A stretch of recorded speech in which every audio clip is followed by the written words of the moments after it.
Today we're diving into something a little wild, a gaming tablet that looks like it just rolled out of a sci-fi lab. This is the RedMagic Astra, a compact 9-inch powerhouse built for one purpose, to make mobile gaming feel serious. It's small enough to hold in one hand, but powerful enough to go toe-to-toe with many gaming phones and even some laptops. Now, when you think about gaming tablets, you usually imagine something bulky, maybe even awkward.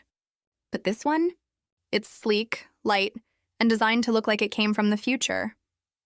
I've been testing it for a week, and honestly, it's one of those devices that grabs attention the moment you pull it out of your bag. It's the kind of gadget that looks cool even when it's just sitting there charging. Inside the box, there's nothing fancy, just the essentials.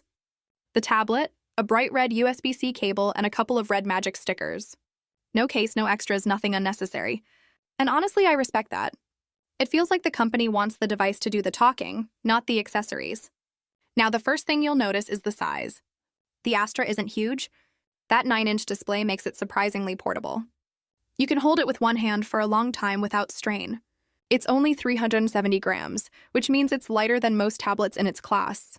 That matters when you're gaming for hours, no sore wrists, no awkward balancing. The bezels are slim, almost invisible when you're focused on the game. But here's the catch. If you hold it wrong, your thumb might touch the edge of the screen and register as an input. It's a small trade-off for having that beautiful edge-to-edge display. Personally, I found that using the pinky finger as a mini stand works well. It's an old phone trick that actually helps here too. The tablet feels tough though. It has a full metal frame and back, giving it a premium solid vibe. It's the kind of device that could probably survive a few drops without crying for help. You can grab it in black or silver, both with a matte finish. Looks great, but fair warning, it picks up fingerprints easily. Even if you haven't touched a fried chicken in weeks, it'll still look greasy after a few matches. So keep that microfiber cloth nearby. Now, RedMagic loves to show off what's inside their devices. On the Astra, you get that transparent window with the Snapdragon 8 Elite branding shining through. It's subtle, but still gives that mechanical gamer look. What I love most, though, is that the camera bar is completely flat. No annoying camera bump wobbling when you put it on a table. That's such a small detail, but it makes a big difference when you're using it for typing or gaming flat on a surface. The fingerprint sensor is built right into the power button on the side. It's not lightning fast, but it's reliable. And yes, you also get Face Unlock as a backup, which is nice for quick access when you're half asleep in bed and just want to check your messages. The Astra runs on RedMagic OS 10 built on Android 15. It's clean, fast, and mostly familiar. If you've used a RedMagic phone before, you'll feel right at home. The interface comes with all the RedMagic flavor, flashy themes, some AI tools, and of course, RGB customization. Now, the RGB lighting here is more chill than what you get on RedMagic phones. It's there, glowing softly behind the fan area and logo, but it doesn't scream, "Look at me." You can change colors and patterns, but it's so subtle most people won't even notice. And honestly, that's not a bad thing. It feels balanced, gaming-centric, but still classy. What really makes RedMagic devices stand out, though, is their game space feature. You flick the small red switch at the top and boom, you're in game space mode. It's like entering a cockpit for gaming. This mode pulls all your installed games into one place and lets you fine-tune every single one of them. You can adjust touch sensitivity, block accidental touches, and even crank the performance settings to squeeze every bit of power out of that Snapdragon chip. You can also record gameplay, tweak GPU boost, and set up performance profiles. And yes, their in-game toolbar is here too, so you can swipe in and access your gaming tools mid-match without leaving the game. The only thing missing compared to their gaming phones is the shoulder trigger buttons, which makes sense. It's a tablet. You wouldn't want to reach for triggers on a 9-inch slab anyway. But everything else, from refresh rate settings to temperature monitoring, is right here and easy to use. And if you ever get bored mid-session, there's even the Mora Assistant, RedMagic's quirky little AI character who pops up now and then with voice lines. It's weird, but somehow entertaining. So far, performance has been excellent. The Astra uses the Snapdragon 8 Elite chipset, one of the fastest mobile processors in the world right now.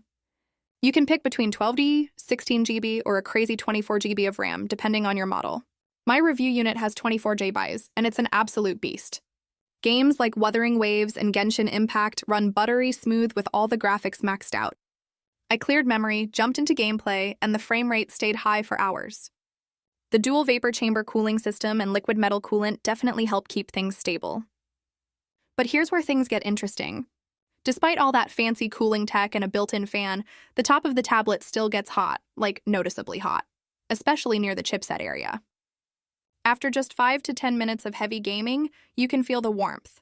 Not enough to burn you, but enough to remind you that this thing is working hard. The good news? The part where your hands rest stays cool, so it never feels uncomfortable while gaming. After about an hour, the heat drops slightly, but after 2 hours of non-stop gameplay, I did notice a dip in frame rate. That was surprising because RedMagic phones with similar chips don't usually show this slowdown. Maybe it's a software optimization issue. Hopefully an update can fix it. But overall, the experience is still brilliant. Wuthering Waves looked stunning. The visuals were sharp, the animations fluid, and the controls super responsive. Even Call of Duty Mobile ran at max graphics settings without breaking a sweat. When I used a controller, the latency was practically zero. No lag, no drift. That makes it a proper gaming setup on the go. Now about the displays, it's a 9-inch OLED panel. Deep blacks, bright highlights, and punchy colors. It's not HDR certified for Netflix, but honestly, the picture quality still pops. Contrast is excellent, and the screen is bright enough to use outdoors, as long as you're not standing directly under harsh sunlight. And here's the best part. No notch, no hole punch camera. The tiny 9-megapixel front camera is tucked neatly into the top bezel, so you get a full, uninterrupted screen for gaming and watching videos. It's clean and immersive. Refresh rate. A massive 165Hz for supported titles. Not every game can take advantage of it, but for those that do, the smoothness is unreal. Even simple animations in the UI feel faster and more fluid. You also get stereo speakers, one on each side when you hold it in landscape mode. They don't face directly towards you, but they still deliver solid stereo separation. The audio is loud, crisp, and surprisingly full for such a slim tablet. Whether it's explosions in PUBG or background music in Genshin, it sounds rich. And the best part, your hands don't block the speakers while holding it.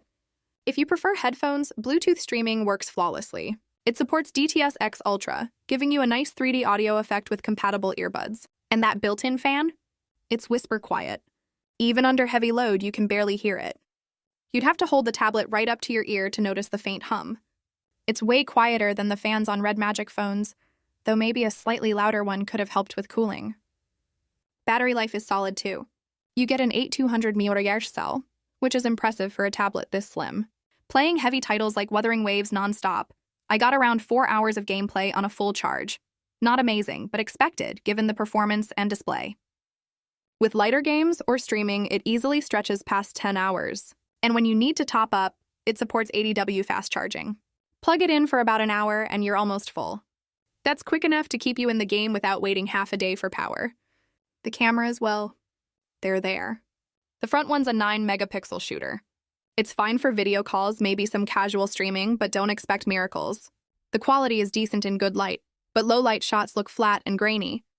The rear camera is 13 megapixels, but let's be honest, you're probably not using a gaming tablet to take pictures. It's mostly there for scanning documents or the occasional photo when your phone isn't around.